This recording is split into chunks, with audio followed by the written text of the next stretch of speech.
Do not fear them. A very, very good afternoon. I know many of us watch Prime Minister's Questions Time, so what we are trying to do on a Wednesday afternoon is we all watch it together. So let's try and watch it live and see how we get on. There's a few of you here with me. As always, the work I do, what we do, is only possible with your support. So if you're new to me, please do consider at least subscribing to the channel. And if you can, maybe, buy me a coffee, buy me a samosa. I'll fling it over to PMQ right now. It's live, and put some questions up if you have, and we'll have a conversation afterwards. Stone in my constituency earlier this month. They're celebrating a world first. They've obtained certification from the EU's Aviation Safety Agency for the first electric motor to power new air mobility. Will the Secretary of State join me in congratulating Safran, and given the crucial need to decarbonise aviation, will he assure me of our commitment to innovation in this sector?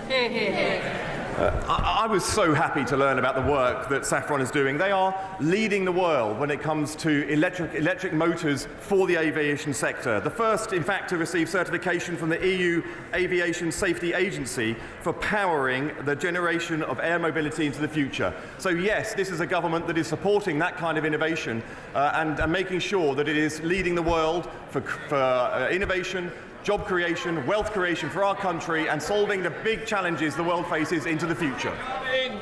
Thank you very much, Mr. Speaker. I recently spoke at a United Nations event hosted by the French, which looked at how pornography and extreme content is contributing to misogynistic and toxic behaviour towards women.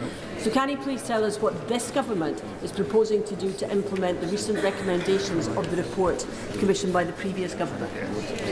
I'm grateful for her question. She raises a very important point. I've met with Baroness Burton, the author of the report, and I'm seeking ways to make sure that the issues that she raised in it are acted upon.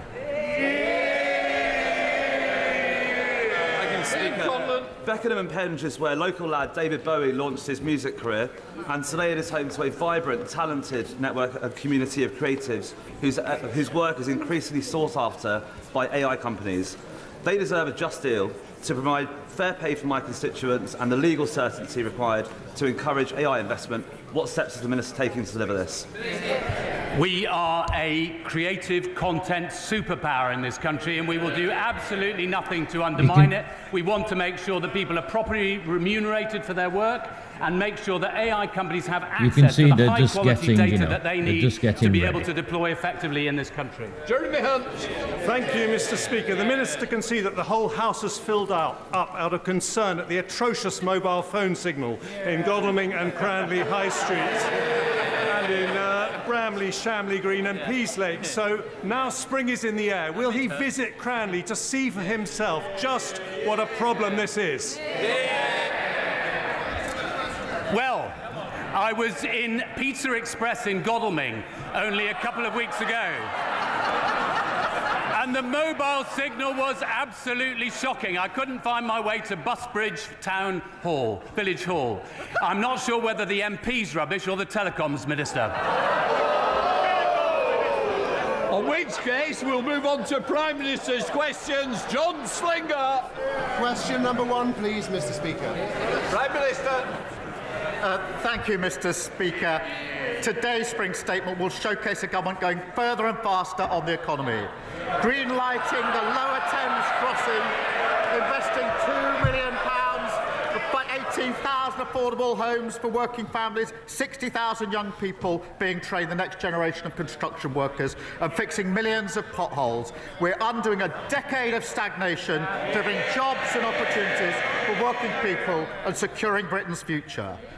Mr. Speaker, tomorrow I'll meet President Macron in Paris to discuss further our efforts to secure a lasting peace in Ukraine. And may I welcome the delegation from Bring Back Kids initiative to the gallery.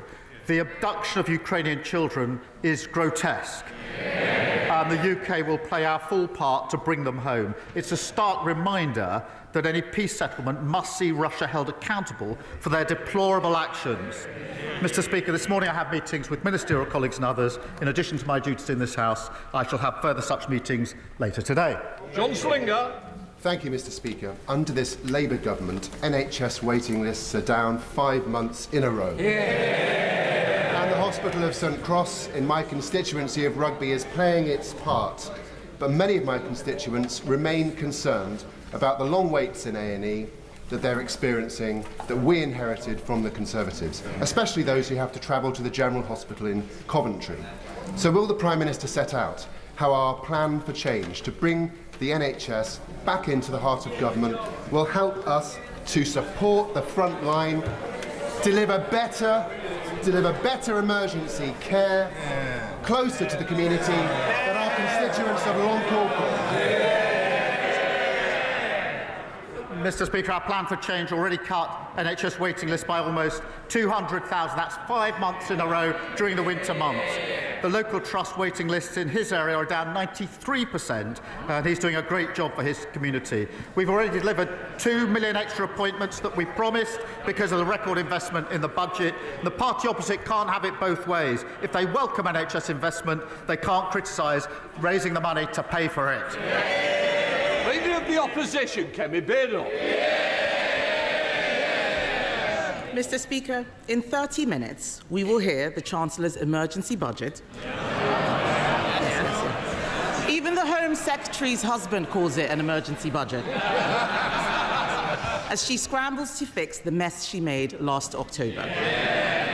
But first, let's turn to another government minister who is making a mess of her brief, the Education Secretary. Why did Labour MPs vote against banning phones in schools last week?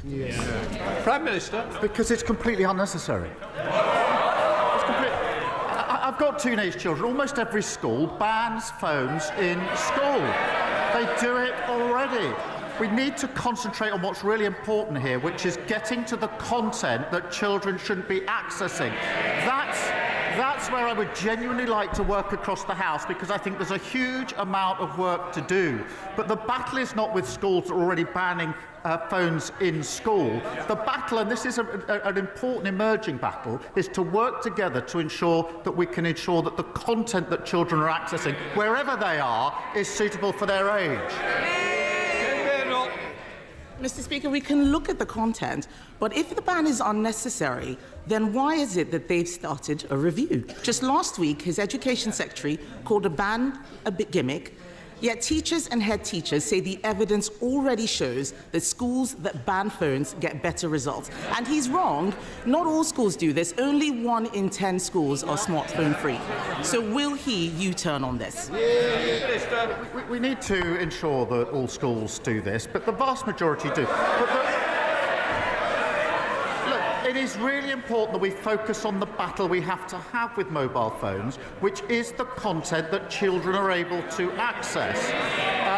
And we need to ensure that that is controlled wherever they are. So it's a question of having the right battle on the right issue, not wasting time on something where almost all schools are already banning mobile phones. Mr. Speaker, I'm surprised that the Prime Minister would say this. His own government evidence says that phones disrupt nearly half of GCSE classes every single day. Discipline is the #1 issue in many schools.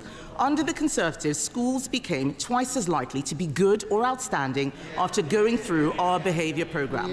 So why did the Education Secretary abolish that programme? Prime Minister.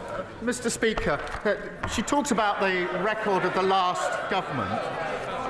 Under their watch, 1/3 of children started school without appropriate level development, and that is not being able to use a knife and fork. 1/4 left primary school without the required standard of reading, writing and maths, and 1 in 5 was regularly absent. That's why we're pushing up standards, more information from Ofsted, transparency for parents, more interventions where schools need it.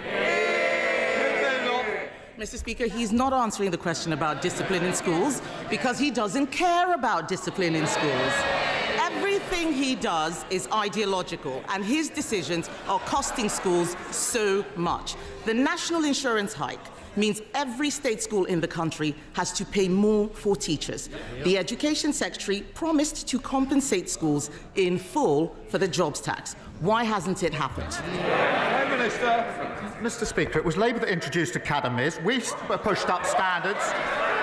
And this is not ideological. I'm a parent of two teenage children, both of whom go to a state school. So I'm vested in this, and it matters hugely to me. Nothing ideological about it. That is why we're driving up standards, as we always have done. Mr. Speaker, he didn't answer the question about compensating schools for their jobs tax. That is costing schools a lot of money. The CEO of the United Learning Group says the grant that they gave is 20% short. Some schools will face shortfalls of up to 35%. Can he guarantee that no teacher will lose their job as a result of his jobs tax? Mr. Speaker, if this government at the budget that put a record amount into our schools, just as we put a record amount into our NHS and into our public services, we were utterly failed under the last government. But yet again, she wants all the benefits, the NHS, but she can't say how she's going to pay for it. That's what got us into the mess in the first place. Mr. Speaker, the whole House will have heard that he could not guarantee that teachers' jobs are safe. Not only is he taxing schools, he's also lowering standards. He talks about our record. I'll tell him what our record was. Under the Conservatives, English schools shot up the international league tables, while schools in Labour-run Wales, standards fell. Academy freedoms led to the biggest improvement of standards in a generation, but the Education Secretary is attacking them with her reforms. Can the Prime Minister point to any evidence at all, that these discredited academy reforms will improve school standards? Prime Minister. Yes, take the example of schools going into academies. The vast majority of schools are already academies. Therefore, we need to think again about what we do about failing schools that are already academies. We need to go on to the next chapter. And they never take the big decisions, and that's why we ended up their record. Open borders, which she was the cheerleader for, a crashed economy, mortgages through the roof, the NHS on its knees, hollowed out armed forces, and what have we got already under this government? 2 million extra NHS appointments, 750 breakfast clubs, including one in her constituency, record numbers of people being returned who shouldn't be here, and fully funded increase in defence spending. That's the difference a Labour government makes. Thank you, Mr. Speaker. I recently visited Harlow College and saw the work they were doing, training the bricklayers and electricians of the future. Would the Prime Minister agree with me that work that FE colleges like Harlow College do is vital for the house building that we need for future generations? And what will his government do to support Harlow's next generation? Prime Minister. He's a great champion for his constituents. We are investing £600 million to train up to 60,000 more skilled house builders so we can support the next generation and deliver 1.5 million new homes. We're creating technical excellence colleges and investing in Stansted Airport, creating 5,000 jobs nearby, which will create more opportunities for young people in Harlow. Leader of Liberal Democrats, Red David. Thank you, Mr. Speaker. The British drama Adolescence has shone a much-needed spotlight on the enormous damage being done by social media to the minds of many of our young people, especially teenage boys. We've argued social media giants should be much more toughly regulated and pay more tax so we can defend our young people from this harm. But we've had disturbing reports that the government is considering scrapping the digital services tax and watering down Britain's online safety legislation to appease President Trump and his co-president, Elon Musk. So will the Prime Minister today categorically rule out both of these things and make it clear that he will guarantee that British laws on tax and social media will be written in this House and not the White House? Well, yes, of course, as he well knows. On the point he makes about online safety, it is important. There are new measures coming in the next few months which are very important under the Act, and we need to see whether we can go further on this issue, because there are concerns as to whether they go far enough. But will the laws be made in this place? Of course they will. Red David. Well, I'm grateful for the Prime Minister's reply on the social media laws, but he didn't answer the point on the digital services tax, and we will come back to that. But moving on, Mr. Speaker, after President Trump's national security advisor accidentally added a journalist to a group chat that was discussing military action in Yemen, and given, I think, all the concerns that we share about President Trump's relationship with Vladimir Putin and J.D. Vance's insulting disdain for Britain and our armed forces, will the Prime Minister make it clear that he will order an urgent review into the security of the intelligence that we share with the United States? Mr. Speaker, we work with the United States on a daily basis, and I think the honourable gentleman would like to think of himself as sort of reasonable, and when he's not jumping in Windermere, quite serious. But unpicking our relations with the US on defence and security is neither responsible nor serious. So, judges. Thank you, Mr. Speaker. Medina from Liminge in my constituency is registered blind, and she recently told me how she had been failed by the broken social security system left behind by the Conservatives. She faced great difficulties in getting support from access to work, which is essential across my Ashford constituency, and was not helped to find paid employment. It is so important that disabled people who want to work are supported to do so. What is the Prime Minister's message to Medina and others like her who have been abandoned and shut out of employment for far too long? Every person should have the right to work, and we will always protect the most severely disabled and those with lifelong health conditions. For Medina and the 200,000 others like her who can work and want to work, we need to support them. And that's why we're investing £1 billion in personalised tailoring employment programmes and introducing the right to try work guarantee. The party opposite presided over a failed system that didn't help them and then blamed them. We will never do that. Stephen Flynn. Mr. Speaker, those who know me well know that I don't talk of this often, but for half of my adult life, I was physically disabled. Indeed, when I first walked through the doors of this here chamber, I did so with a crutch in my right arm to support my body weight. I know how it feels. Right now in Scotland, some 55% of children living in poverty have a member of their household who is a disabled person. So can the Prime Minister explain to me, actually no, can the Prime Minister explain to those children how the Labour Party making mum and dad poorer will lift them out of poverty? Well, I'm grateful to him for sharing his personal experience on this, and his right to do so. My family has had living with disability for many years as well, so I do understand the human element of this. We do need to give support to those that need it. We do need to help those who want to work into work, and we need to be clear that those who can work should work. In England, we inherited a failed system that couldn't be defended. But it's also failing in Scotland. 84,000 young Scots, he focuses on young people, that's 15% of young Scots not in employment, education or training. That is terrible. Almost 300,000 Scots economically inactive due to temporary or long-term illness. Now what we're doing is taking the steps to help people into work, £1 billion of employment support. They have record funding under the government, under the budget. What are they going to do to help the young Scots who have been failed by their government? Andrew Ranger. Thank you, Mr. Speaker. The Wrexham and Flintshire Investment Zone is one of the flagship examples of how, when this government talks about kick-starting economic growth, it means it. This £160 million plan will breathe new life into the local economy, create 6,000 good local jobs, meaning that for young people in Wrexham, they will be able to find more opportunities on their doorstep. Will the Prime Minister join with me in welcoming this important development for North Wales and the potential it unlocks?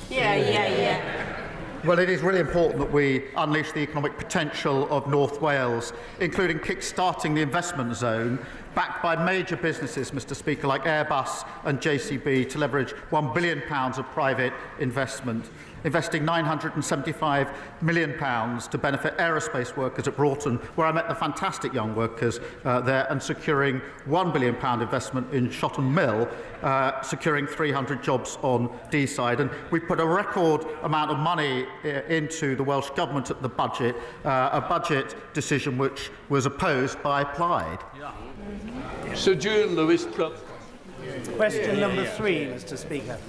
Prime Minister. The right honourable member asks about shale gas. There are very real economic and environmental consequences to fracking, and communities have clearly said no.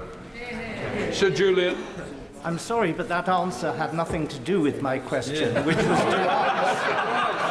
to ask why the government are ordering the permanent sealing of Britain's only 2 shale gas wells. The government is perfectly entitled on environmental grounds to not exploit such wells in normal conditions. But does he not recognise that in a desperate situation such as an international conflict where other sources of power were cut off from us, taking a decision now to concrete these things over so that a future government could not use them is an extremely irresponsible and reckless...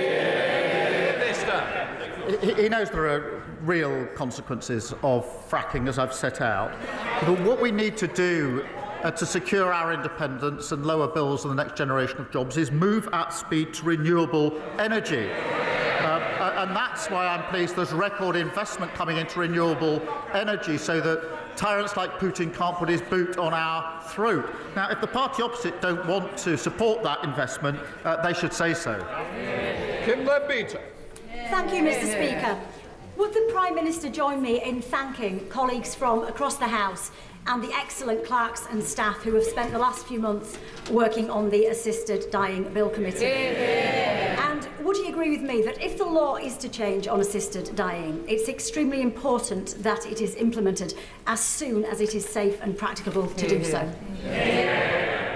Can I congratulate all colleagues working on this bill and taking part in the debate? It is an important issue on which there are different views across the House and within parties. The bill is a matter for the House, but it is the government's role to ensure every piece of legislation that passes through Parliament is effective and workable. So we'll continue to work with my honourable friend as the bill sponsor to do that. In the same way, Mr. Speaker, we would for every private member's bill which passes second reading, and if Parliament chooses to pass this bill, the government will implement it in a way that is safe and practicable. Bradley Thomas. Thank you, Mr. Speaker. Acorns Children's Hospice provides compassionate care to very young cancer patients and their families across Bromsgrove and the villages, yet it faces a staggering £416,000 increase in national insurance contributions as a result of choices made by this government. With no exemption for hospices and no uplift in non-capital funding, this means that the charity will have to draw from charitable donations made by the public, and this will affect frontline services. This is not right. Will the Prime Minister take this opportunity to right this wrong and exempt hospices from this tax? We are investing £100 million for adult and children's hospices to improve facilities, equipment and accommodation, as well as £26 million in funding through the Children's Hospice Grant. But their cries and moaning would have a lot more value if they started their questions with an apology for crashing the economy in the first place. Jacob Collier. Thank you, Mr. Speaker. Roads in Burton, Uttoxeter and across Staffordshire are littered with potholes. Local people are forking out thousands because of the Conservatives' neglect and incompetence. And that's despite this Labour government giving Tory Staffordshire County Council £39 million to get the job done. Does the Prime Minister agree with me that the people of Staffordshire deserve better than roads with more dimples than a Staffordshire oat cake? Prime Minister. Look, he's right. Potholes are a real nuisance, and if you're using your car for work or your van and you hit a pothole, you're looking at a bill of several hundred pounds, which is unbudgeted for so many working families. That's why we're handing the West Midlands Combined Authority an additional £8.6 million to help repair their roads, part of a record £1.6 billion invested across the country. On top of that, Mr. Speaker, every council must now publish how many potholes they've filled so we can show that we're making progress and that we're delivering something that didn't happen under last government. John Cooper. Mr. Speaker, thank you. When he was Director of Public Prosecutions, the right honourable gentleman would not, I think, have sat comfortably in the cabinet of Prime Minister Cameron. But incredibly, in Scotland, we have a situation where the head of prosecutions there, the Lord Advocate, does sit in cabinet. This has been thrown into sharp focus lately with a police probe into the finances of the SNP. It's further being thrown into sharp focus because ultimately, although not personally involved, the Lord Advocate does ultimately sit at the head of the investigation into the former First Minister, Nicola Sturgeon. She faced potential criminal charges.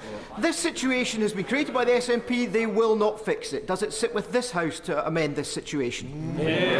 Prime Minister. Well, I'm grateful to this is a really important issue, and Labour in Scotland have been clear that they'd separate this role. That's the right thing to do for the reasons that have just been articulated. It's the obvious thing to do, and that's obviously what we do in England and Wales. Now, there have been calls for a review on this since 2021, but the SNP has not acted fast on those reviews. They really do need to bring forward proposals now to deal with the problems been sitting there for a very, very long time. Thank you, Mr. Speaker. Can I join the Prime Minister in welcoming the delegation from Bring Back Kids, who are trying to return the tens of thousands of children abducted by Vladimir Putin, an act of pure evil. The Prime Minister will be aware that they've been working with the Yale University Humanitarian Lab, who were tracking thousands of those children inside Russia until recently. I say until recently because they've had their long-term funding removed. Will we consider using our existing contributions to the Partnership Fund for a Resilient Ukraine to restore that important work that they're doing, and in doing so restore the hope that those children can be returned to their anguished families? Prime Minister. Well, I'm grateful to him for emphasising this again. Russia's abduction of Ukrainian children is sickening, and I think across the House we would all agree on that. A peace settlement in Ukraine must see Russia held to account and the children reunited with their families. And in specific reference to his question, the UK is playing our full part in international efforts, including funding the Bring Kids Back initiative through the Partnership Fund for a Resilient Ukraine. And I want to reassure the whole House we'll do everything we can to see these children returned and reintegrated as safely and as quickly as is possible. Thank you very much, Mr. Speaker. The 7-year-old adoptive daughter of my constituent Sarah suffered immense trauma in her early years. Thanks to support from the Adoption and Special Guardianship Support Fund, she's been able to access much-needed therapy that's helped her progress. But she and thousands of others don't know if they'll be able to get more help, because in just 5 days, that fund ends and ministers have repeatedly refused to confirm whether it will continue. So can the Prime Minister give a cast-iron guarantee to vulnerable children, adoptive parents and kinship carers that he won't cut this fund, and so that, in Sarah's words, she can give her daughter the absolute best second chance in life she deserves? Well, we will set out details just as soon as we can on the basis of the principles that I set out earlier. The scheme overall, in terms of welfare, is not defendable on terms, but it must be a scheme that supports those that need it, and the details will be set out. Thank you very much, Mr. Speaker. While our nation was being engulfed last year by racist riots in Slough, Christians, Hindus, Jews, Sikhs, people of faith and no faith openly declared that if anybody tried to attack a mosque in our town, we'd stand in solidarity with our local Muslim community to protect it. However, since then, many have become more fearful with a rise in Islamophobic attacks, including this month at a mosque in Aberdeen. So can my right honourable friend the Prime Minister confirm to the country what steps is the government taking to tackle such hate crime and promote community cohesion so that those seeking to divide our British society are not allowed to succeed? Well, I thank him for his question. He does great work to bring our communities together, especially in Slough. Look, any form of racial or religious-based hatred is abhorrent and has no place in society. We have set aside over £50 million to protect faith communities and freedom of worship. That's the right thing to do. It's a shame that we have to do it. And our £15 million Community Recovery Fund has been supporting communities affected by the disorder last summer. Again, the right thing to do, but it's a shame that we have to do it. Sir Roger Gale. Speaker, Mr. Speaker, the problems faced by Heathrow earlier in the week have highlighted again the fact that since the closure of Manston Airport in Kent, South East lacks a major diversion facility. Now, one diversion facility would not, of course, have compensated for the closure of Heathrow, a major hub airport. But would the Prime Minister agree that with the reopening of Manston planned for October 2028, there will be a significant contribution to resilience of aviation in the South East? Well, look, he's right to raise the concern about the situation in Heathrow. I think everybody is very concerned by what happened last week. There are clearly questions that need to be answered on a number of fronts in relation to what happened, and an investigation is ongoing. But I'm not going to announce particular parts of our policy and strategy here at this stage. Irene Campbell. Thank you, Mr. Speaker.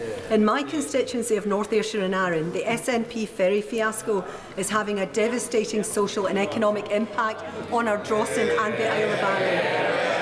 As well as building a Calmac ferry that doesn't fit into the existing harbour, the Fraser of Allender Institute estimates that the disrupted ferries cost the Isle of Arran £170,000 of lost revenue per day.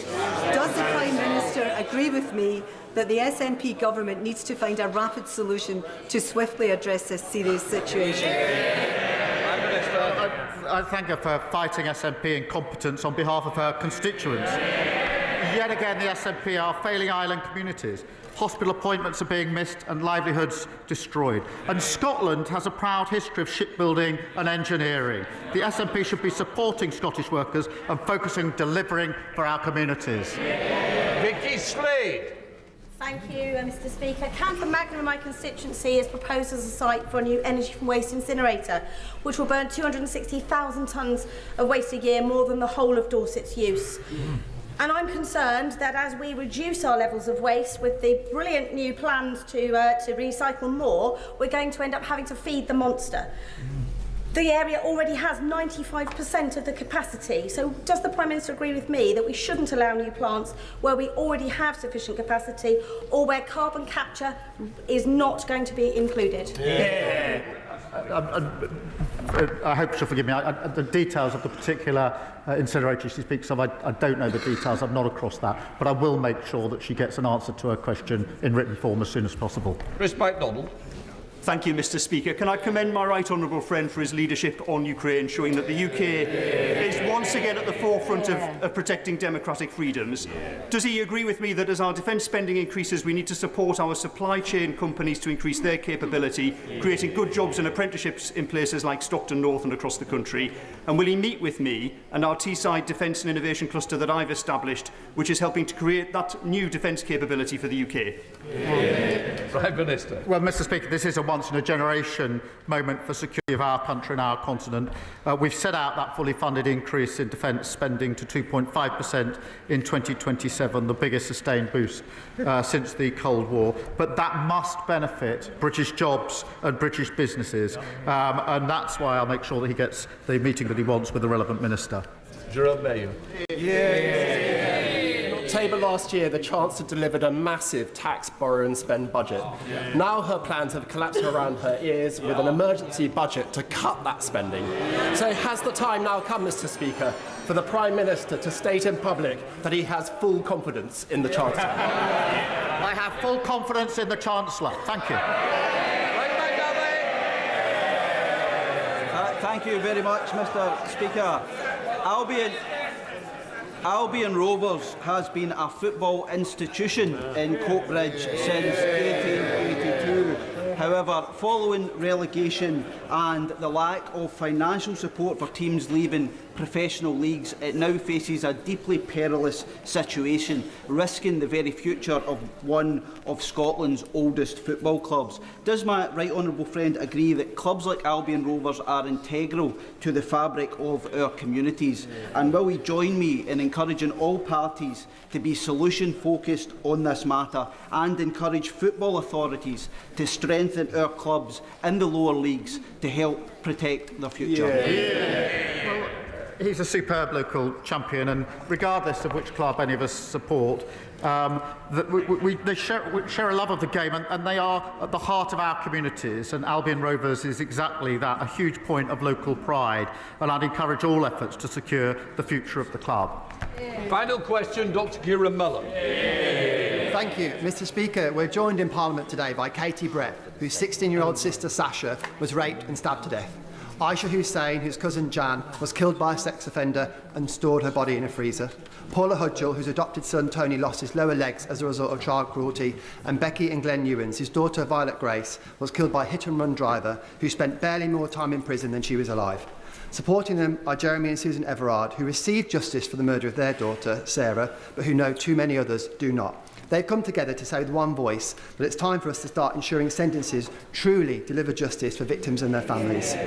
Would the Prime Minister agree to meeting with them in future to hear their stories firsthand? Well, can I thank him for raising this issue? The courage of these campaigners after simply appalling cases is astounding, and I find it humbling.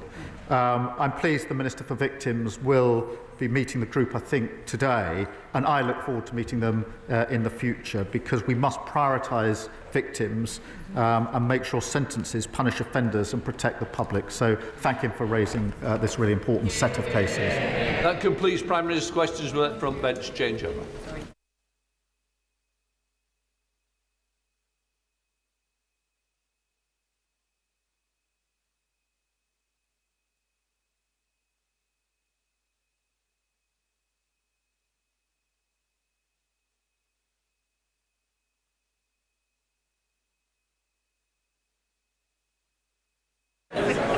Right, we now come to the spring statement. Chancellor of the Exchequer, Rachel Reeves.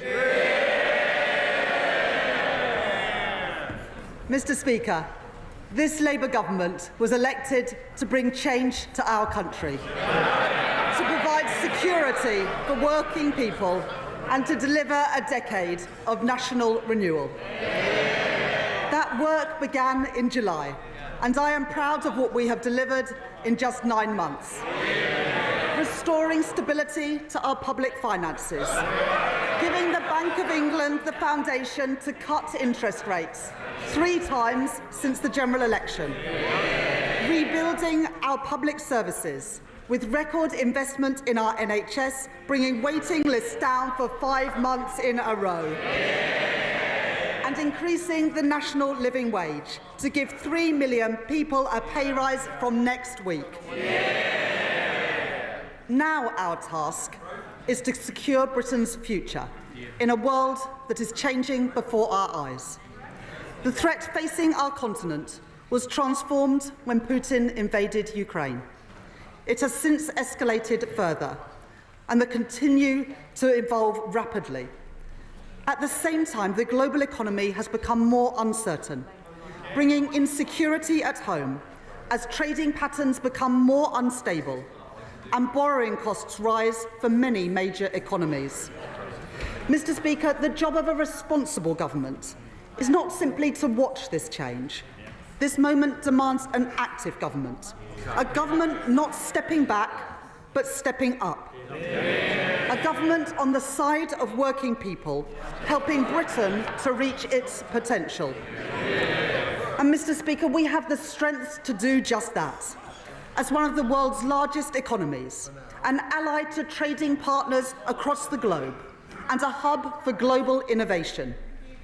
These strengths and the progress that we have made so far mean that we can act quickly and decisively in a more uncertain world to secure Britain's future and to deliver prosperity for working people. Mr Speaker, as I set out at the budget last year, I am today returning to the House to provide an update on our public finances, supported by a new forecast from the Independent Office for Budget Responsibility. Ahead of a full spending review in June, I will then return to the House in the autumn to deliver a budget in line with our commitment to deliver just one major fiscal event a year. So let me now turn to the OBR's forecasts. And I want to thank Richard Hughes and his team for their dedicated work. The increased global uncertainty has had two consequences. First, on our public finances, and second, on our economy. I will take each in turn. In the autumn, I set out our new fiscal rules that would guide this government. These fiscal rules are non-negotiable. They are the embodiment of this government's unwavering commitment to bring stability to our economy and to ensure security for working people. Because the British people have seen what happens when a government borrows beyond their means. The mini-budget delivered by the party opposite resulted in higher bills, in higher rents and higher mortgages. And, Mr. Speaker, it was not the wealthy who suffered most when they crushed the economy, it was ordinary working people. And they continue to feel the effects, 2.5 years later, of the damage that the party opposite did. Now let me be clear. There is nothing progressive, there is nothing Labour about working people paying the price for economic irresponsibility. The British people put their trust in this Labour government because they knew that I would never take risks with the public finances, that we would never do anything to put household finances in danger, and we must earn that trust every single day. The two rules that I set out at the budget were first, our stability rule, which ensures that public spending is under control, balancing the current budget by 2029-30, so that day-to-day spending is met by tax receipts. Second, our investment rule, to drive growth in the economy, ensuring that net financial debt falls by the end of the forecast period, while enabling us to invest alongside business. Turning first to the stability rule, the OBR's forecast shows that before the steps that I will take in this statement, the current budget would have been in deficit by £4.1 billion in 2029-30, having been in surplus by £9.9 billion in the autumn, as the UK, alongside our international peers like France and Germany, has seen the cost of borrowing rise during this period of heightened uncertainty in global markets.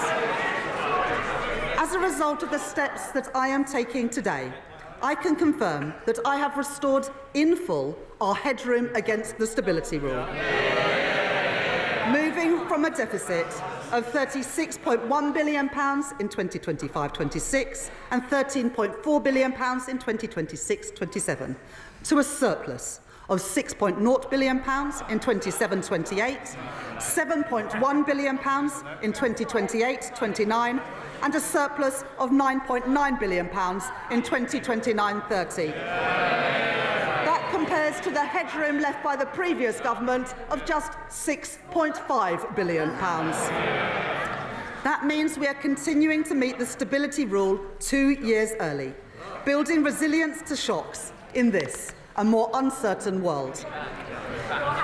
The OBR forecast that the investment rule is also met 2 years early, with net financial debt of 82.9% of GDP in 25-26 and 83.5% in 26-27, before falling to 83.4% in 27-28, in 83.2% in 2028-29, and then to 82.7% in 2029-30, providing headroom of £15.1 billion in the final year of the forecast, broadly unchanged from the autumn. After the last government doubled the national debt,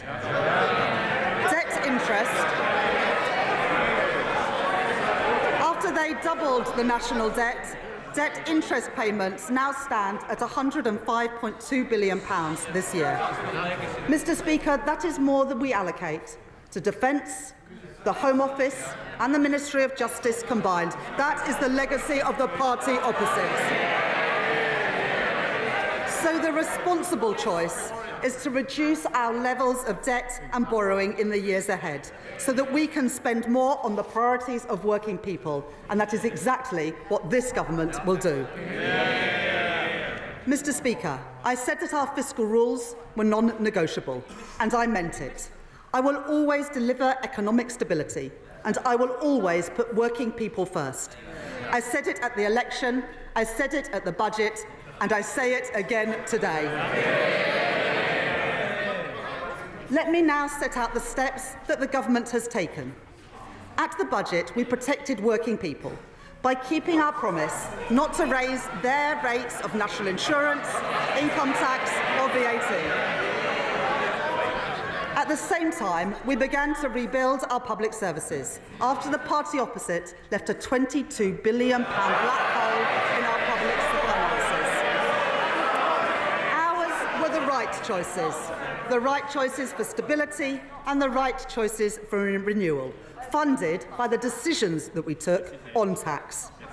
As I promised in the autumn, this statement does not contain any further tax increases. But when working people are paying their taxes while still struggling with the cost of living, it cannot be right that others are still evading what they rightly owe in tax.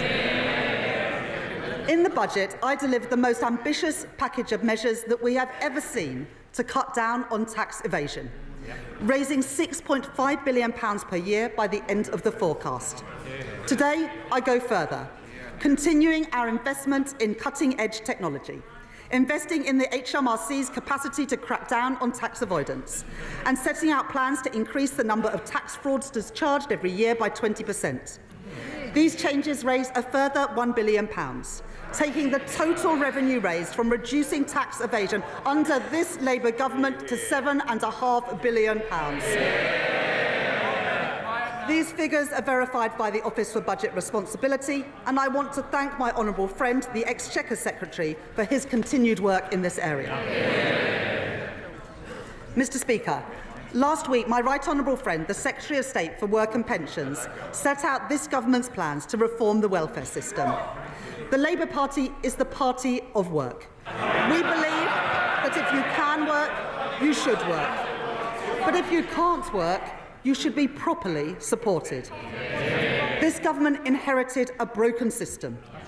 More than 1,000 people every day are qualifying for personal independence payments. 1 in 8 young people are not in employment, education or training. If we do nothing, we are writing off an entire generation.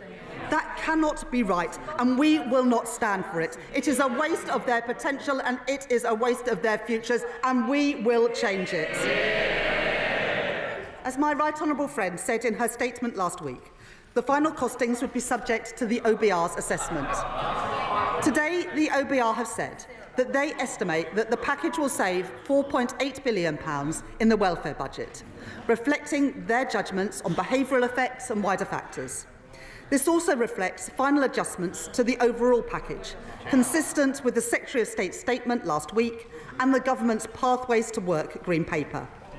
The Universal Credit Standard Allowance will increase from £92 per week in 25-26 to £106 a week by 29-30, while the Universal Credit Health element will be cut for new claimants by around 50% and then frozen.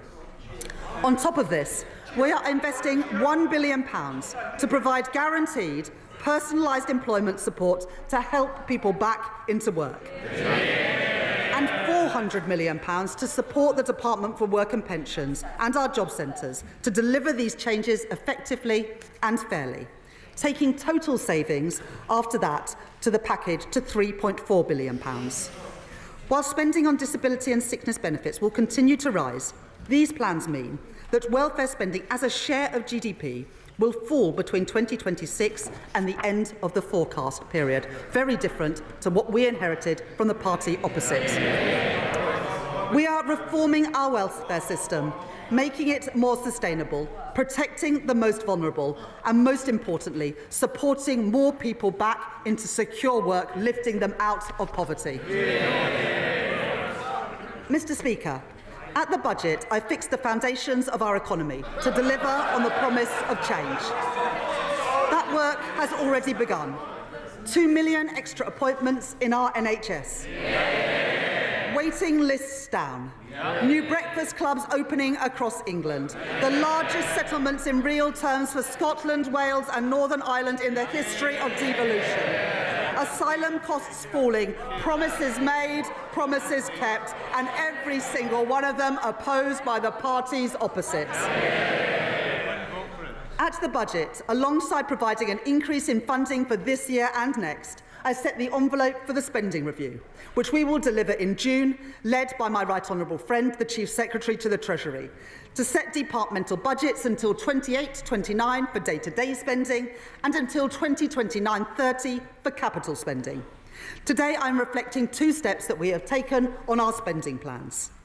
First, because we are living in an uncertain world, as the Prime Minister has set out, we will increase defence spending to 2.5% of GDP, reducing overseas aid to 0.3% of gross national income.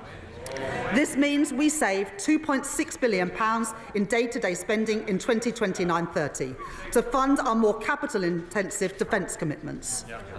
Second, in recent months, we have begun to fundamentally reform the British state, driving efficiency and productivity across government, to deliver tangible savings and improve services across our country. Earlier the Prime Minister set out plans to abolish the arm's-length body NHS England and ensure that that money goes directly to improving the service for patients. My right honourable friend, the Health Secretary, is driving forward vital reforms to increase NHS productivity, bearing down on costly agency spend to save money so that we can improve patient care. And my right honourable friend, the Chancellor of the Duchy of Lancaster, is taking forward work to significantly reduce the costs of running government by 15%, worth £2 billion by the end of the decade. This work shows that we can make our state leaner and more agile, delivering more resources to the front line, while ensuring that we control day-to-day spending to meet our fiscal rules. Today, I build on that work by bringing forward £3.25 billion of investment to deliver the reforms that our public services need through a new transformation fund. That is money brought forward now to bring down the costs of running government by the end of the forecast period, by making public services more efficient, more productive and more focused on the user. I can confirm today the first allocations from this fund, including funding for voluntary exit schemes to reduce the size of the civil service, pioneering AI tools to modernise the state, investment in technology for the Ministry of Justice to deliver probation services more effectively, and upfront investment so we can support more children into foster care to give them the best possible start in life and reduce cost pressures in the future.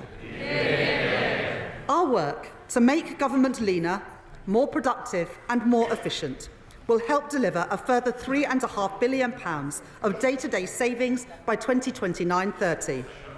Overall, day-to-day spending will be reduced by £6.1 billion in 2029-30, and it will now grow by an average of 1.2% a year above inflation, compared to 1.3% in the autumn. Mr. Speaker, I can confirm to the House that day-to-day spending will increase in real terms above inflation in every single year of the forecast. And in the spending review, apart from the reductions in overseas aid, day-to-day spending across government has been fully protected. I can also confirm our approach to capital investment. In the autumn budget, I announced £100 billion of additional capital spending to crowd in investment from the private sector, to fix our crumbling infrastructure, and to create jobs in every corner of our country. Today, I am not cutting capital spending, as the party opposite did time and time again, because that choked off growth, and it left our school roofs literally crumbling. That was the wrong choice. It was the irresponsible choice. It was the Tory choice. Today, I am instead increasing capital spending by an average of £2 billion per year compared with the autumn, to drive growth in our economy and to deliver in full our vital commitments on defence. This government will ensure that every pound we spend will deliver for the British people by increasing productivity, driving growth in our economy and improving our frontline public services. Mr. Speaker, let me turn now to the impact of increased uncertainty on our economy. To deliver economic stability, we must work closely with the Bank of England, supporting the Independent Monetary Policy Committee to meet their 2% inflation target. There have been 3 interest rate cuts since the general election, and today's data showed that inflation fell in February. Having peaked at 11% under the previous government, the OBR forecast that CPI inflation will average 3.2% this year before falling rapidly to 2.1% in 2026 and meeting the 2% target from 2027 onwards, giving families and businesses the security that they need and providing our economy with the stable platform it needs to grow. Mr. Speaker, earlier this month, the OECD downgraded this year's growth forecast for every G7 economy, including the UK.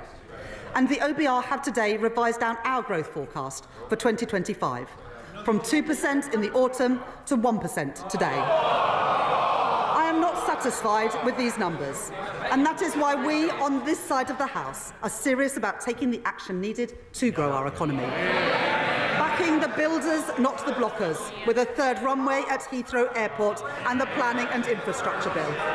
Increasing investment with reforms to our pension system and a new National Wealth Fund. And tearing down regulatory barriers in every sector of our economy. That is a serious plan for growth. That is a serious plan to improve living standards. That is a serious plan to renew our country. Mr. Speaker, a changing world presents challenges, but it also presents new opportunities for new jobs and new contracts in our world-class defence industrial centres, from Belfast to Deeside and from Plymouth to Rosyth. In February, the Prime Minister set out our government's commitment to increase spending on defence to 2.5% of GDP from April 2027, the biggest sustained increase in defence spending since the end of the Cold War, with an ambition to spend 3% of GDP on defence in the next Parliament. That was the right decision in a more insecure world, putting an extra £6.4 billion into defence spending by 2027. But we have to move quickly in this changing world, and that starts with investment. So today I can confirm that I will provide an additional £2.2 billion for the Ministry of Defence in the next financial year, a further down payment on our plans to deliver 2.5% of GDP by 2027. This additional investment is not just about increasing our national security, but increasing our economic security too. As defence spending rises, I want the whole country to feel its benefits. So I will now set out the immediate steps that we are taking to boost Britain's defence industry and to make the UK a defence industrial superpower. We will spend a minimum of 10% of the Ministry of Defence's equipment budget on new novel technologies, including drones and AI-enabled technology, driving forward advanced manufacturing production in places like Glasgow, in Derby and in Newport, creating demand for highly skilled engineers and scientists, and delivering new business opportunities for UK tech firms and startups.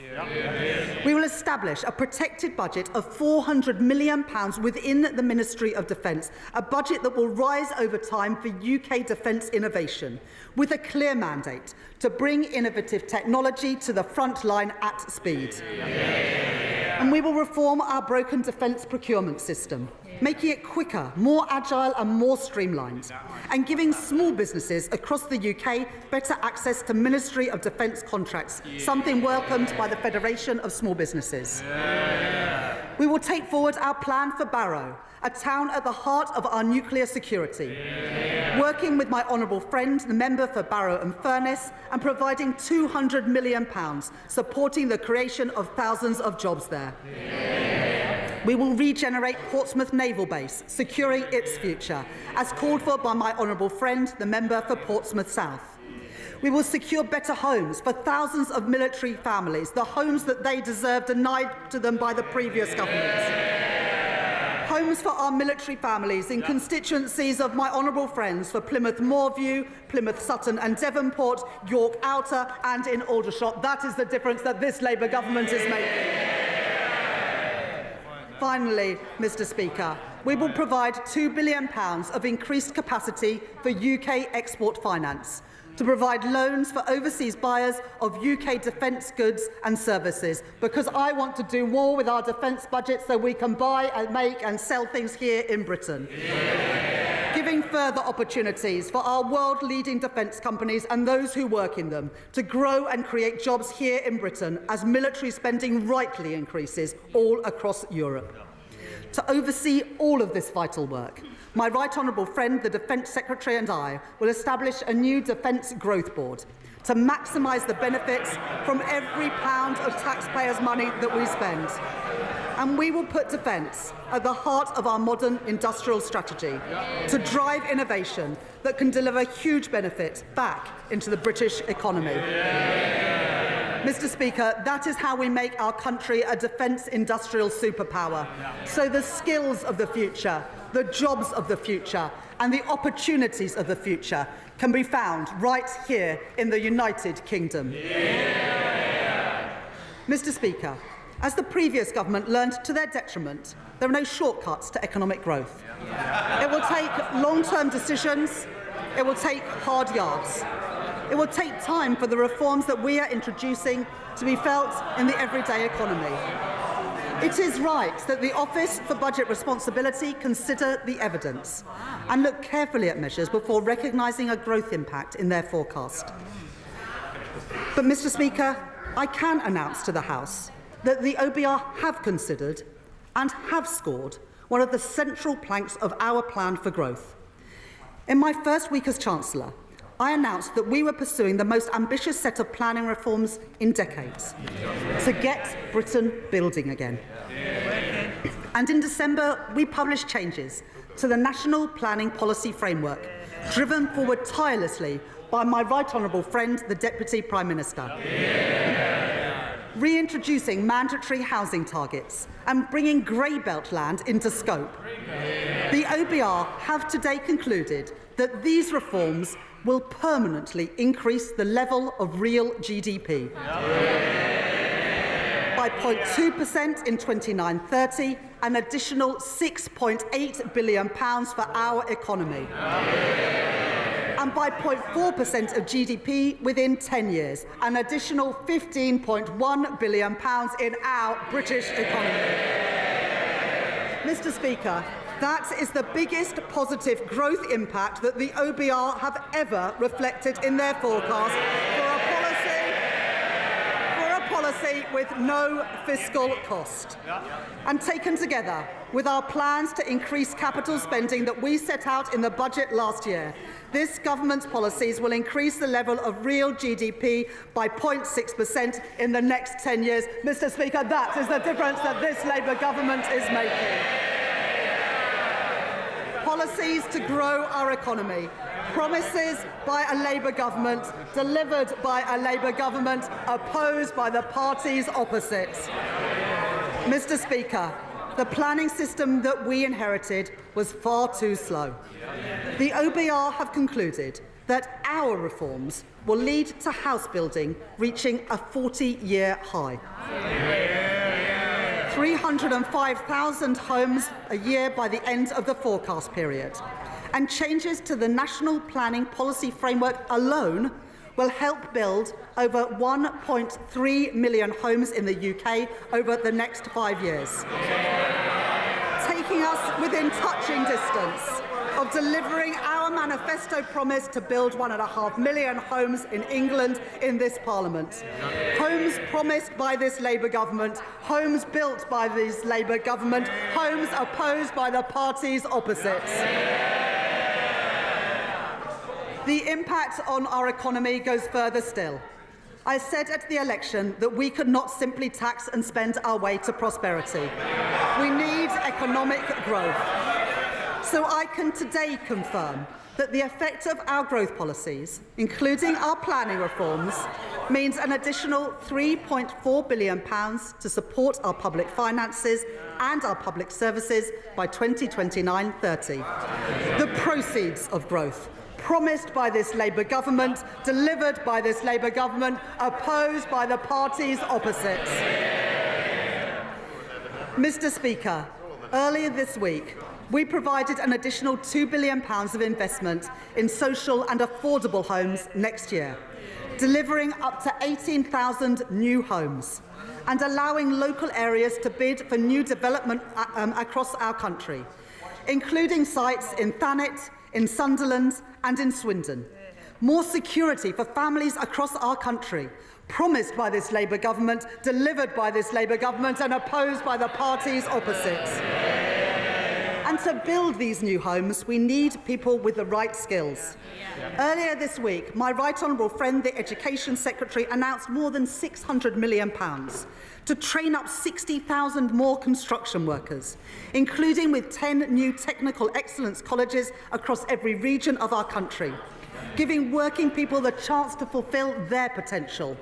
New opportunities for our young people, promised by this Labour government, delivered by this Labour government, opposed by the parties opposite. Mr. Speaker, all this is just the start. The Planning and Infrastructure Bill passed its second reading on Monday. No thanks to the parties opposite. Once this bill completes its passage, it will help deliver the homes and infrastructure our country badly needs. And I say to the parties opposite, the British people will be watching. Because if the parties opposite don't support these reforms, let us be clear about what that means. They are opposing economic growth. They are opposing more homes for families. They are opposing good jobs across our country. We on this side are clear about whose side we are on. The parties opposite must decide too. This Labour government is taking the right decisions now to secure Britain's future. And today I can confirm to the House that the OBR have upgraded their growth forecast next year and every single year thereafter.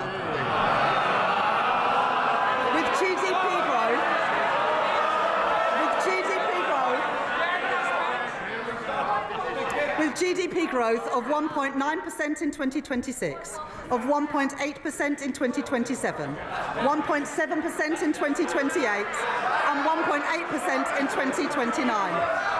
Mr. Speaker, by the end of the forecast, our economy is larger compared to the OBR's forecast at the time of the budget. That is the difference that this Labour government is making. But, Mr. Speaker, this isn't just about lines on a graph. It's about improving people's lives. Working people are still feeling the pinch after a cost of living crisis caused by the party opposite that caused interest rates and inflation to go through the roof. So I am pleased that the OBR confirmed today that real household disposable income will now grow this year at almost twice the rate expected in the autumn. Compared to the forecast in the final budget delivered by the party opposite, and after taking into account inflation, the OBR say today that people will be, on average, over £500 a year better off under this Labour government. That will mean more money in the pockets of working people, higher living standards promised by this Labour government, delivered by this Labour government, opposed by the parties opposite. Mr. Speaker, the world is changing. We can see that and we can feel it. A changing world demands a government that is on the side of working people, acting in their interest, acting in the national interest, not retreating from challenges, not stepping back, but a government with the courage to step up. to secure Britain's future, and to seize the opportunities that are out there before us. I am impatient for change. The British people are impatient for change after 14 years of failure. And we are beginning to see change happen. Our plan for change is working. Defence spending is rising. Waiting lists are falling. Wages are up. Interest rates are cut. That is the difference that this Labour government is making. And today, Mr. Speaker, the OBR confirm that our plan to get Britain building will drive growth in our economy and put more money in people's pockets. There are no quick fixes, but we have taken the right choices, returning stability to our economy after years of mismanagement by the party opposite, delivering security for our country and security for working people. That is what drives this government. That is what drives me as Chancellor. That is what drives the choices that I have set out today, and I commend this statement to the House. Shadow Chancellor Mel Stride. Mr. Speaker, at the last budget, the Right Honourable Lady said that she would bring stability to the public finances. Stability to the public finances. But this statement, more appropriately referred to as an emergency budget, has brought her to a cold, hard... Can I just say to you, quite rightly I want to hear to the Chancellor. I know I want to hear the Shadow Chancellor. I don't need any help. Thank you, Mr. Speaker. This emergency budget, Mr. Speaker, has brought the Right Honourable Lady to a cold, hard reckoning. She has become very fond recently to talk about the world having changed. Well, indeed it has, Mr. Speaker. This country was growing at the fastest rate in the G7 only about a year ago. And just as the OECD and the Bank of England and other forecasters, and now we learn today, the OBR have stated, growth has been halved in this year, cut in two as a consequence of the decisions and the choices that the Right Honourable Lady made on her watch. Inflation, which was down to 2%, bang on target on the very day of the last general election under a Conservative government. We are now told this year will be running at twice the level as was forecast under ourselves in 2024. This is going to mean prices bearing down on households and on businesses right across the country because of her choices. And the OBR also says, Mr. Speaker, that unemployment will be rising this year and next year and the year after. And in fact, across the forecast period, it will not decline at all. So much for the Right Honourable Lady's back-to-work plans. And we have already seen, Mr. Speaker, what it means when it comes to controlling borrowing under this Chancellor. And yes, she has come forward now with a plan to squeeze spending later on in the forecast period. And she has, of course, told the OBR that these are the elements of spending restraint to which she will stick. But what do the markets think? And could I ask the Right Honourable Lady, given her track record, given the fact that she has failed to control spending and borrowing to date, what does she think the markets are going to make of her latest promises?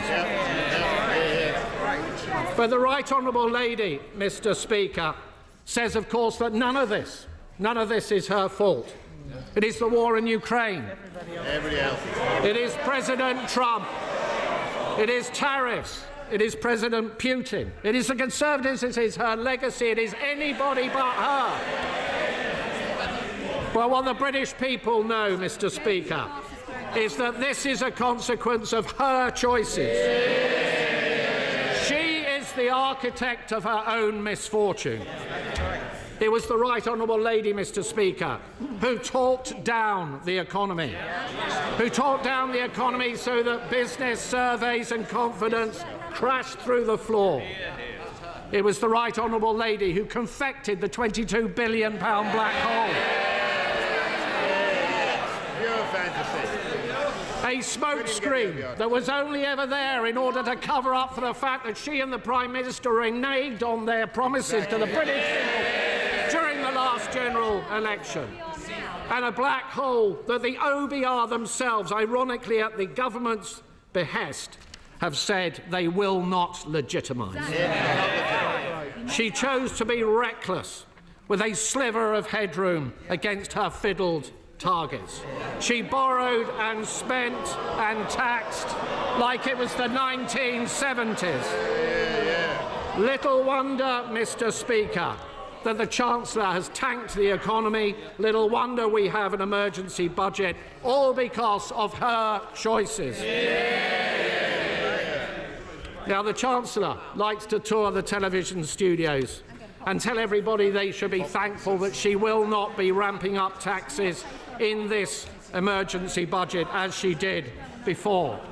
But that will be cold comfort to the millions up and down the country waiting in fear and trepidation for the start of the new tax year.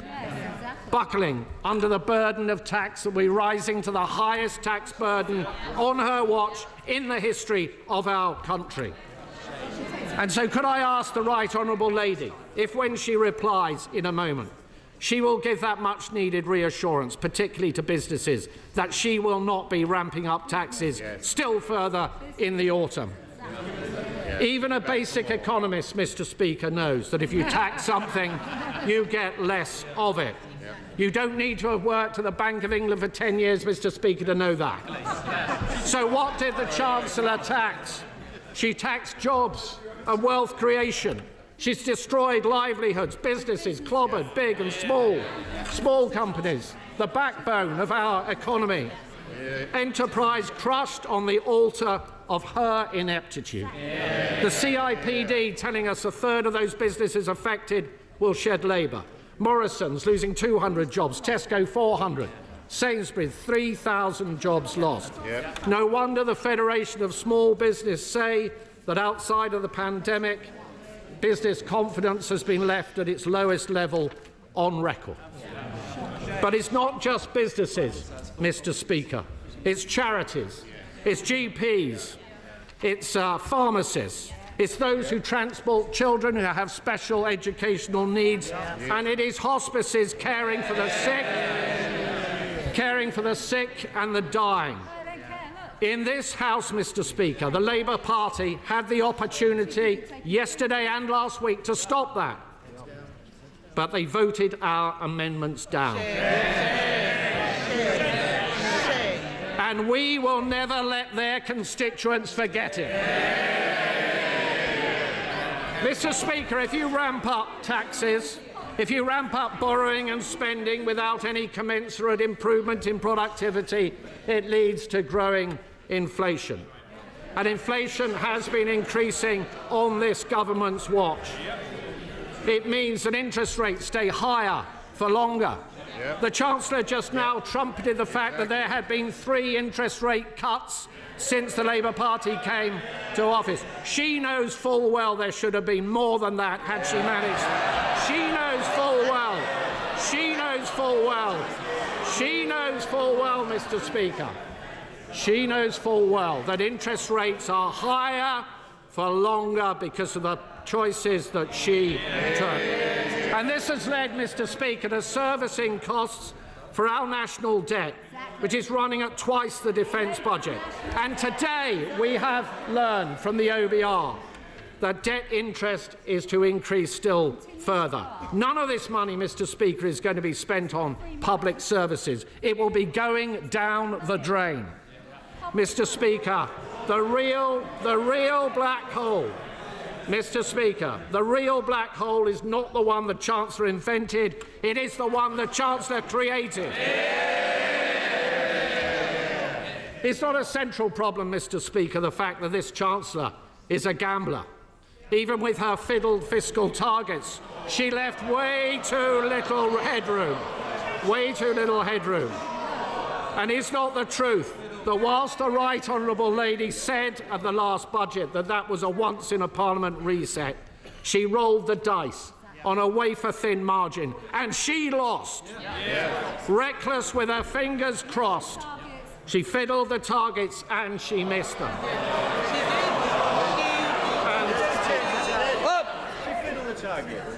I'm not sure about the language we use. I think there are better words and more constructive words the Shadow Chancellor would prefer to use. Can I just point out, thank you, Mr. Can I just point out that all of her fiscal headroom disappeared, not just some of it. In fact, she went underwater to the tune of £4.1 billion. Mr. Speaker, reeling from one fiscal event to the next is not a way to run the public finances. And breaking your fiscal rules to the extent that the Right Honourable Lady has in just 6 months is a public humiliation. Mr. Speaker, can I briefly focus on defence spending? We on this side of the House welcome the fact that, as we press the government to do, they will reach 2.5% of GDP by 2027. And we note the stepping stone along the way that the Right Honourable Lady has just announced. But we should go further than that. The 3% target should be brought forward to this Parliament. So can I ask the Right Honourable Lady, given the geopolitical tensions that she has raised, what provision has she made in her headroom, in her fiscal plans, for increasing defence spending more quickly in this Parliament if that proves necessary? And could I ask her, would she scrap the absurd Chagos deal and put that money behind our armed forces? Mr. Speaker, the economy is in a perilous state, but there was a different way. There were different choices on taxing and spending and borrowing and on productivity and on welfare. And let me just say a few words on welfare. It was the privilege of my life, Mr. Speaker, to have served as the Secretary of State for Work and Pensions. And when it came to welfare reform, with that privilege came a deep responsibility. The responsibility for welfare reform to be properly thought through with a very clear plan. So I know they don't like it because it's an alien idea, Mr. Speaker, to the party opposite. So that we can be fair to the taxpayer, but equally fair to the many people up and down our country, some of whom are highly vulnerable. This was an approach on our watch that led to £5 billion of savings across the forecast period and 450,000 fewer people going on to long-term sickness and disability benefits as a direct consequence. And we would have gone further, much further, and we set out a clear plan. We set out a clear plan in our manifesto to do exactly that. But the party opposite rushed their changes. They had no plan. There was not a single mention of PIP, personal independence payments, in the Labour Party manifesto. When they got into office, they pussyfooted around and dithered. Why? Because it's deeply divisive within their rank and file. And then suddenly, when the Chancellor decided that she had run out of money, out the word went to find some savings in welfare, to scrabble around, to yank every lever possible. And the spectacle, frankly, Mr. Speaker, of what the OBR has said about the changes that were only announced last week by the Secretary of State for Work and Pensions is simply shambolic. Yes. We have gone from incompetence, Mr. Speaker, to chaos. There have been more changes in this policy than there were at the last minute to the profile of the Right Honourable Lady on LinkedIn.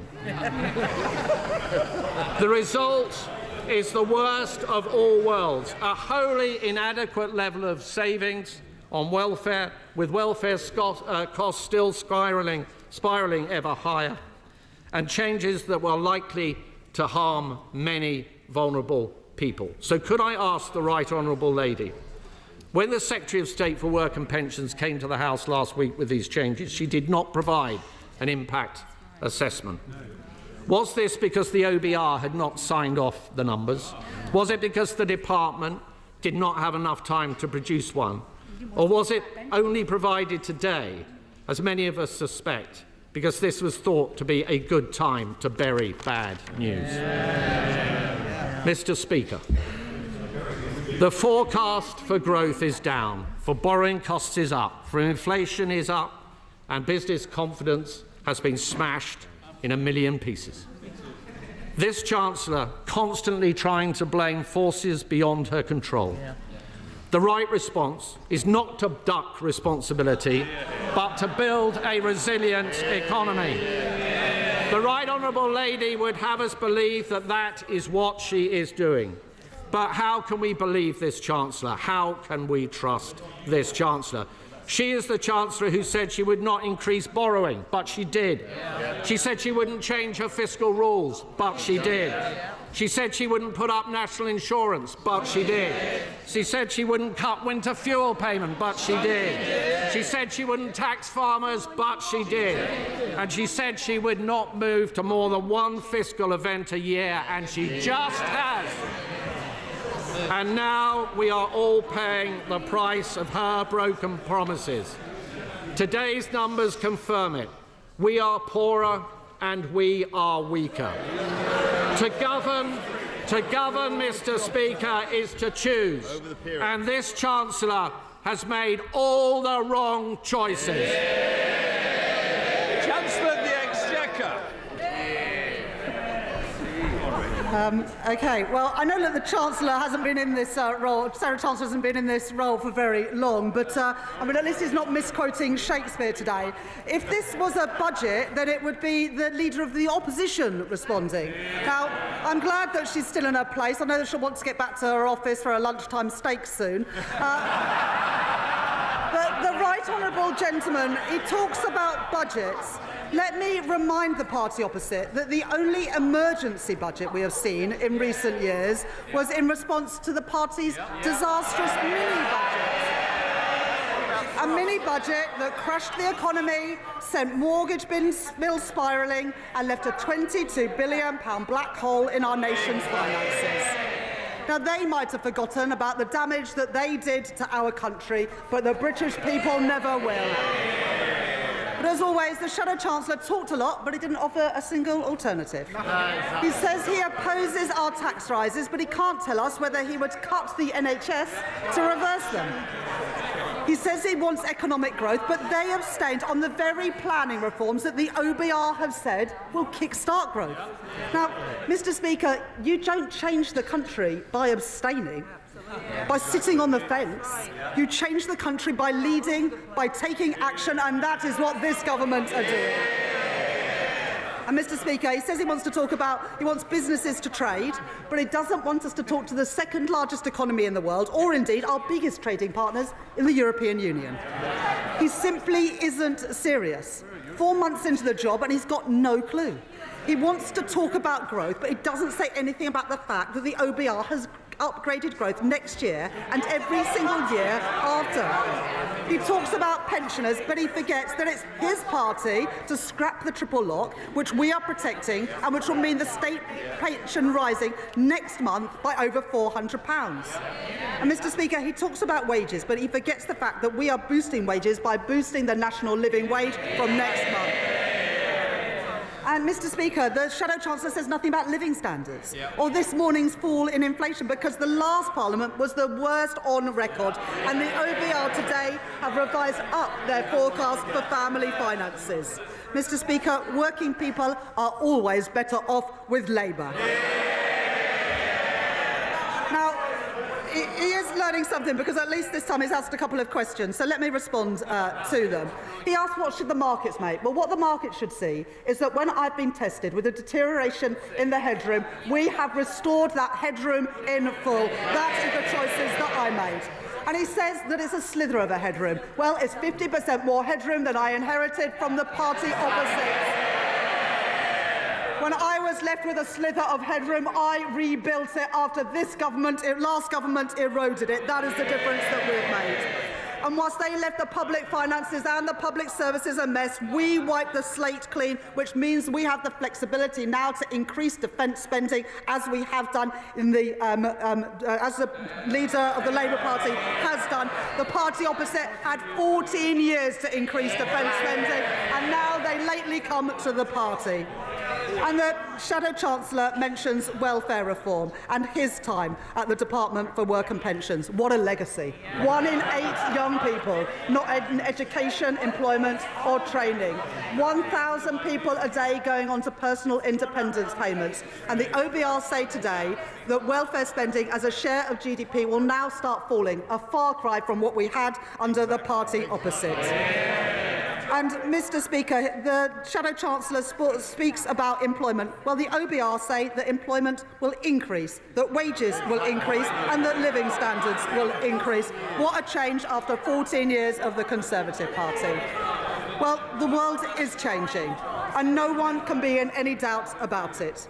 But the Conservative Party are stuck in the past, divided, out of touch and carping from the sidelines. They have no plan. No plan to kickstart growth, no plan to fix our public services, no plan to keep our country safe. The only plan for change they are working on is to change their party leader, and you can't blame them for that.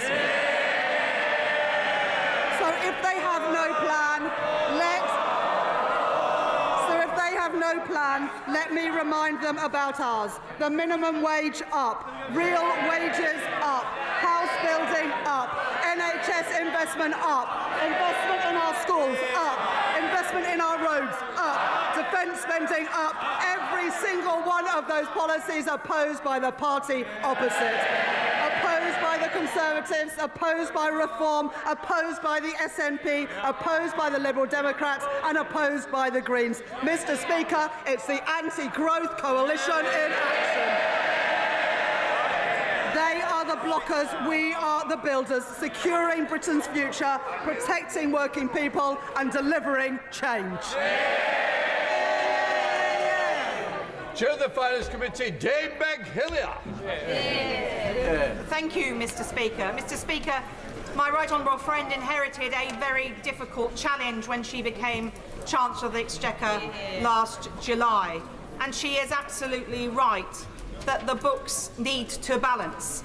This is not other people's money we're spending, but taxpayers' money hard earned by our constituents, and she is right to be tough as Chancellor on this. We look forward to quizzing her at the Treasury Select Committee next week. I'm sure she's looking forward to it as much as we are.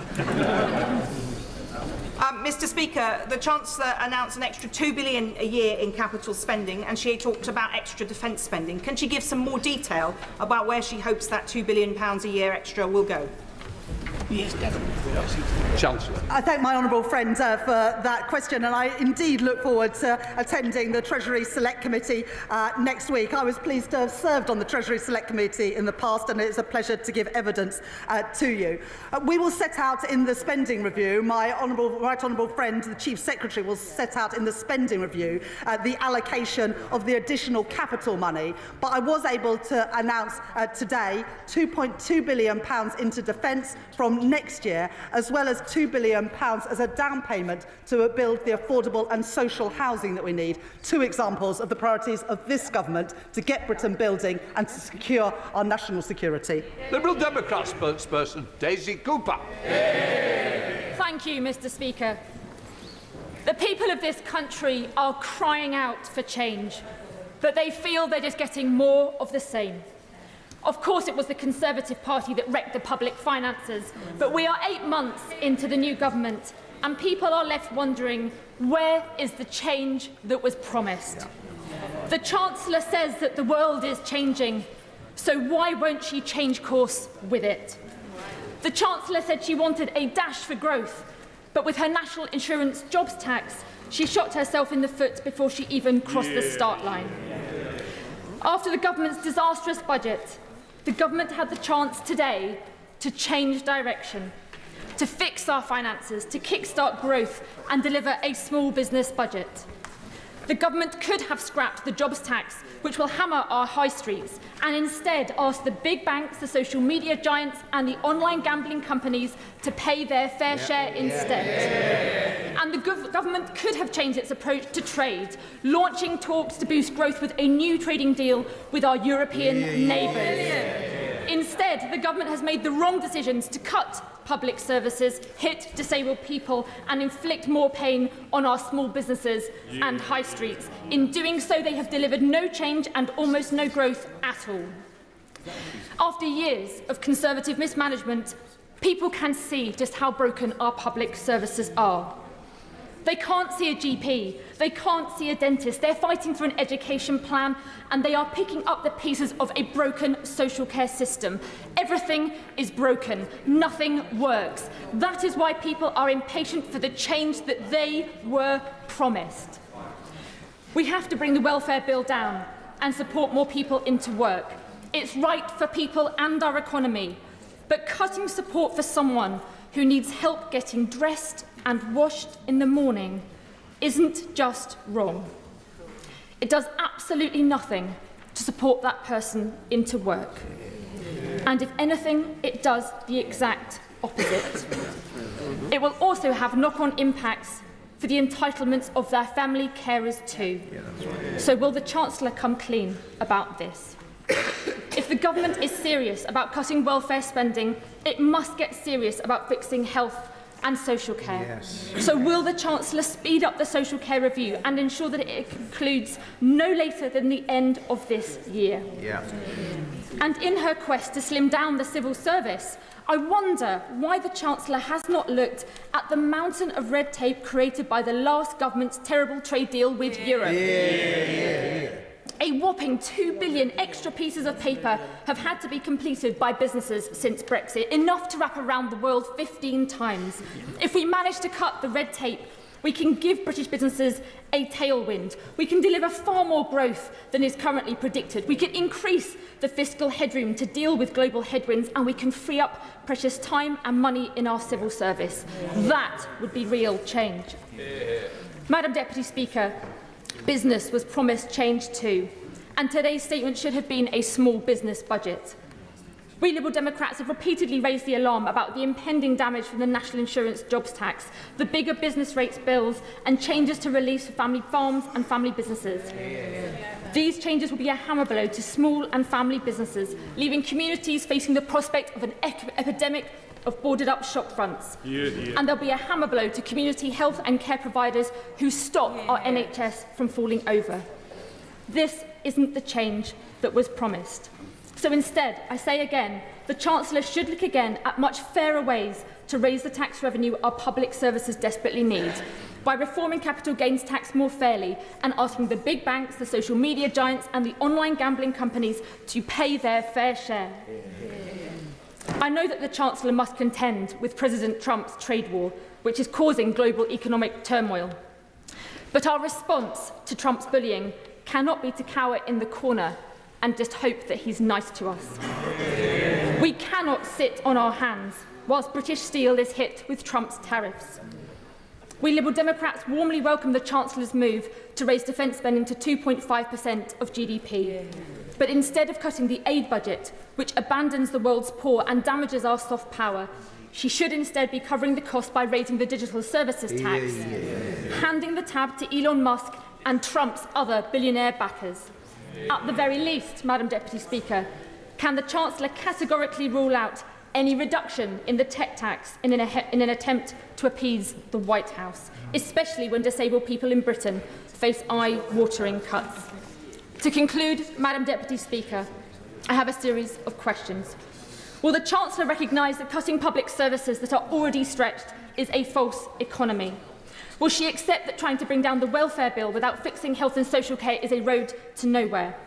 Will she listen to the warnings from small and family businesses that her jobs tax will do more harm than good? Will she look at the fairer ways of raising revenue that we Liberal Democrats have put forward? And will she take the bold action we need to grow our economy by rebuilding our broken trading relationship with Europe? Madam Deputy Speaker, the public were promised change. Where on earth is it? Chancellor.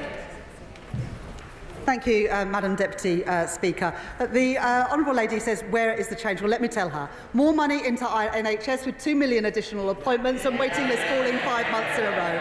We're rolling out breakfast clubs in primary schools from April this year. We're increasing defence spending to protect us in a more uncertain world. Additional support for carers, a living wage up, the Employment Rights Bill, and so much more. That is the difference we've made in 9 months, and we've only just got started.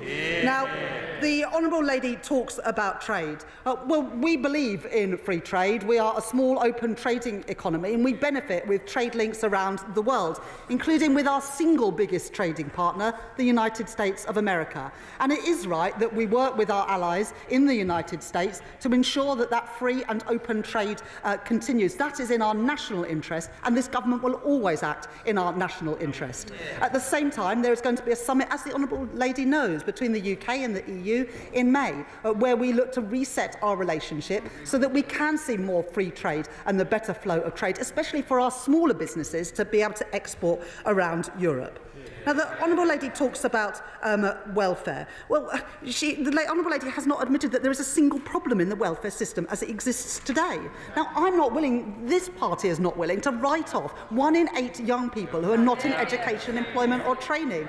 It's why, for example, we have just announced this week with my right honourable friend, the Education Secretary, an additional 60,000 training places to train people up in the construction industries of the future, and a £1 billion package of personalised targeted support, because there are many disabled people, and the Honourable Lady knows this, who are desperate to work but aren't getting the support, were denied the support by the last government. And that's why we have said that there will be additional support for the most sick and disabled, and that personal support for getting people back into work. And that is the right approach, so that we have protections for those who need it, work for those who can, and a sustainable system that is here for generations into the future. But I do want to take on the main point that the Honourable Lady makes, because the Honourable Lady wants all the money for public services, but she doesn't want to raise the taxes to pay for them.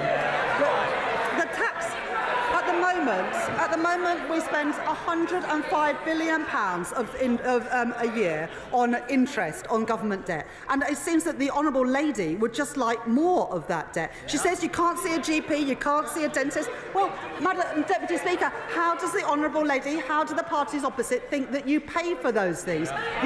You can't object to the tax increases and support the money that we've invested in our public services. And to say otherwise, I'm afraid, is fairy tales and the magic money tree. It just does not add up. The difference on this side of the House is that we will put money into our public services, explain where it comes from, and ensure that the public finances are on a firm footing. And that is the difference between our party and the parties opposite. Thank you, Madam Deputy Speaker. Young people in my constituency, indeed across the country, have had an incredibly difficult time growing up. Austerity saw their further education budgets cut by 14%, then a pandemic, now war in Europe. So can the Chancellor please set out how her plans to get Britain building again will help my constituents, my young constituents, get the good non-graduate jobs they need in Loughborough, Shepshed and the villages? Thank you, Madam Deputy Speaker. And the honourable member, my honourable friend, speaks powerfully on behalf of his constituents in Loughborough.